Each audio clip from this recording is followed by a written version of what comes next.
So we've had our sort of preamble, some lovely dips with some veg, but I want more, Sarah. I'm still hungry. What are we going to make now? Well, we should make our main star of our dinner. Let's do it. So let's make the Cozy Cavatappi. Cavatappi, all That's right. So we started off with some ground mild Italian sausage.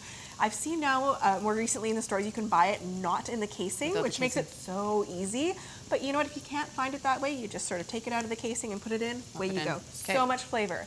Then we're going to add some diced onions to it. Okay, so peak of the market, of course. And then again, so much flavor. So we get that nice and cooked up. And once it's cooked, we're going to add our tomatoes. So this is a can of diced tomatoes, which we have drained, because we want to get most of that extra liquid out of there.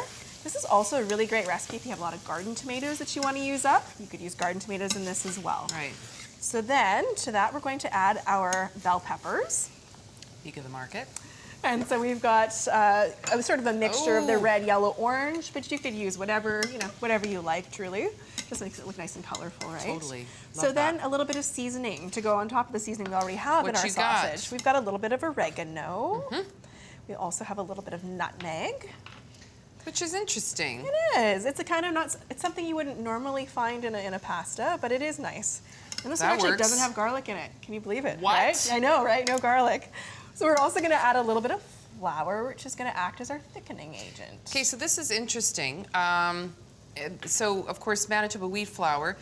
If you're using it as a thickener, apparently it's best to use the all-purpose flour as opposed to the whole wheat flour because it has more starch in it. So it's a better thickener. It works more quickly, or you need less of it, that kind of thing. So I thought that was kind of cool. That's very interesting. I actually did not know that at all, so that's very cool. We're learning. So it's kind of getting a little bit thick in there, and that's exactly the look we're going for. I'm actually going to get you to reach over to our milk, and I can actually take over here. So then we're going to add the milk, and so of course this makes up our sauce. This is our Canadian milk that we're adding to it.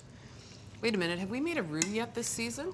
We have not. It's kind of like this is it. This is our moment. This is like the sixth, well, probably more like 12th roux. Yes, of course. Okay. Get that all combined. Oh, yeah, no roux. No roux. There we go. And so then I'll let you take over. And so we're going to continue to add a few more dairy products. We've also got ricotta. So this is a nice fresh cheese. It's got a really nice light, mild flavor. Yeah, we got a couple of cheeses in this one, hey? Nice and cheesy.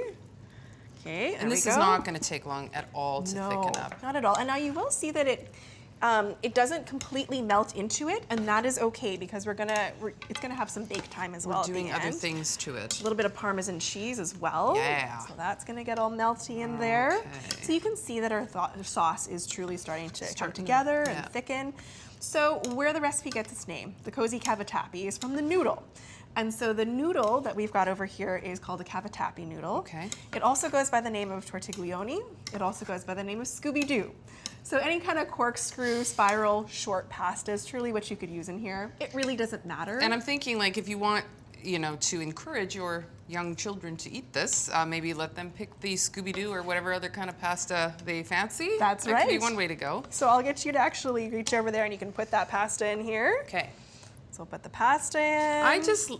Look at how cute they are. And so they're very cute. And you know what? It's nice to use something fun and a little bit different. Yeah. And then we're gonna add a lot of parsley. Green. When you use the fresh parsley, it always just sort of livens it up, right? Totally. So we're gonna mix this all together, and then we forgot something, Sarah. We didn't. That is actually for the very top. Okay. So we are going to sprinkle the Parmesan cheese on the top.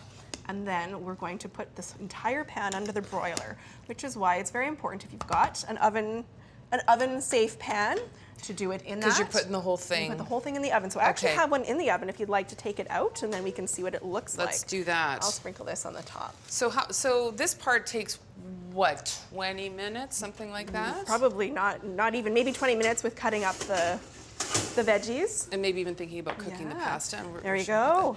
And so that is it after it comes out of the broiler. How beautiful is that? One pot meal, a little bit elevated from your typical pasta, and it serves a family. All right, Cozy Cavatappi pasta.